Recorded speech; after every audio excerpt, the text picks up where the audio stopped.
I'm going to pick up where we left off last week with our residential 3D model. And I'm going to talk about just a quick overview on pushing windows and doors through this model. But before I do that, I want to demonstrate something that a lot of people have come across, or that I've seen a few instances of, and plenty in the past. And that is trying to push-pull a window or a door through a wall, or I should just even say a hole through a 3D shape.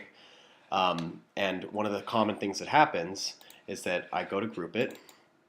So I've made this into a group by hitting G, and then I double click to open this up, and I push pull it up into place. And then what happens is I triple click on it, and for some reason group it again. So if I group it again now while it's within inside an open group, and I try to draw a rectangle on the face of this group, and then push pull that rectangle through, it's not going to work. And what's happening here is that I've got a group within a group. So this now is a new shape sitting independent, and I'm going to go ahead and just move it off. This is a new shape sitting independent of this larger shape.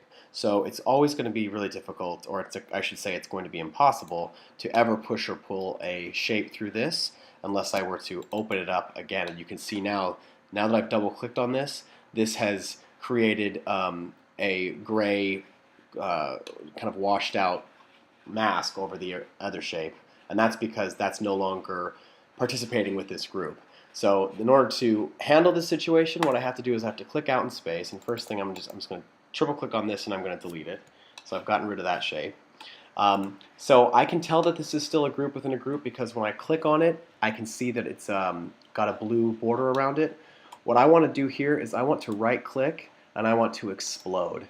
And explode is essentially the same thing as ungrouping something. So if I click out in space now and I click on this again, I can see that this is a closed group. If I double click on it to open it up, it's now an open group, and I can tell that this is now an open group that has separate entities, lines and faces, because this group is now no longer, with these shapes within and these lines within are no longer grouped. If I click on this again while it's closed and right click and go to explode, now I've just ungrouped it again. So now I've got an ungrouped shape, and we're going to actually work with exploding for some of the shapes we're going to make for this model today.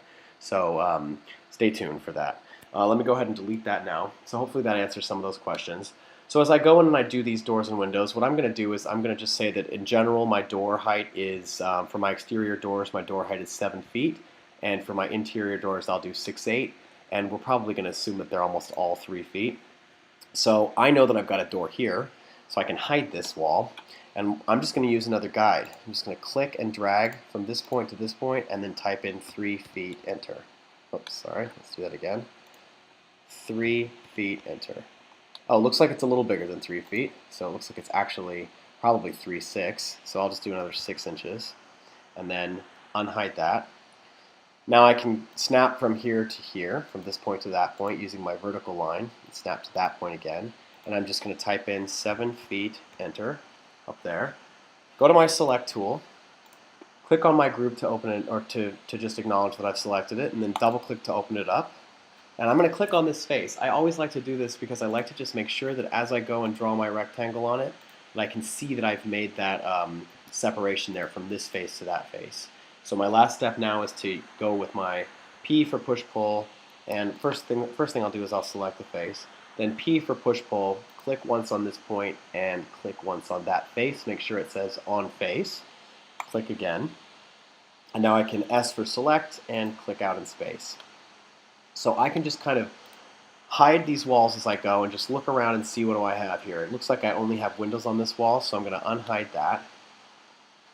Now is a good time to Shift D or Edit, Delete Guides if I want to get rid of the guides that I just made, because I don't want to get mixed up again.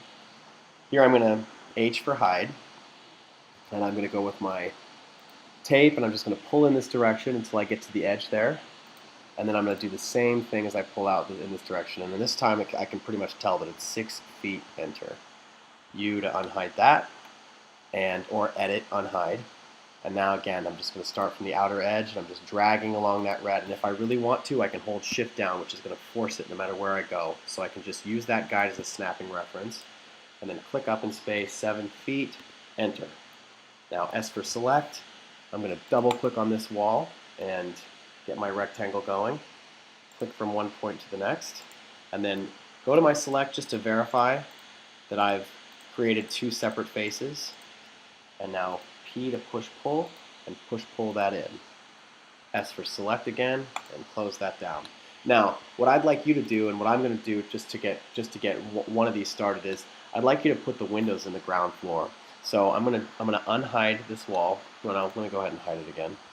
I'm not going to tell you how high your sill or header has to be, so don't worry about that. But I'd just like you to go around and follow the lines that you can find down here on these windows, and use these windows as guides. Go ahead and unhide that, and just move your tape to get your guides where you need them to be. In this case, I'm just going to make this, let's go 30 inches. And again, I'll start from the bottom one more time, and I'm going to drag it up, and I'm going to say 6 feet.